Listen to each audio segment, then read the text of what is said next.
এই machine active নিয়মিত তদারকির অংশ হিসেবে এসে আমরা একসাথে হয়ে সাথে আমাদের এক্সিকিউটিভ ম্যাজিস্ট্রেট আছেন নম্বরে কেউ জানা নেই তো নিয়েও আসবেন বলে দেখি যদি সময় পাওয়া যায় তাহলে মানে নিয়ে আসবেন। আমরা দেখলাম আমরা কাগজপত্র বা হসপিটালের সার্বিক পরিস্থিতি যাচাই বাছাই করলাম।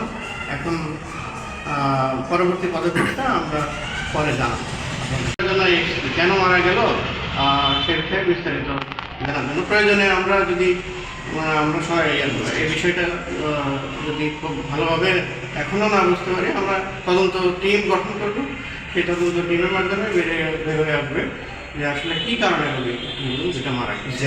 আমার আদালতের সময় উপস্থিত ছিলেন আমাদের সিভিল সার্জন সিভিল সার্জন মহোদয় এবং ভ্রাম্যমাণ আদালত পরিচালনার সময় কিছু আইনি দিক থেকে কিছু অসম্পূর্ণতা আমরা লক্ষ্য করায় আমরা ভোক্তা অধিকার আইনে এই হাসপাতাল এবং ডায়াগনস্টিক সেন্টারকে যথাযথ জায়গায় জরিমানা করা এবং আমাদের সিভিল সার্জন মহোদয় কিছু সিদ্ধান্ত দিয়েছেন যা আমি আমরা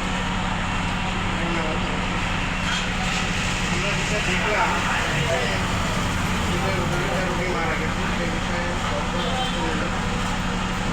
লাইসেন্স বা অন্যান্য রিকোয়ারমেন্টগুলো যাচাই বাছাই করলাম।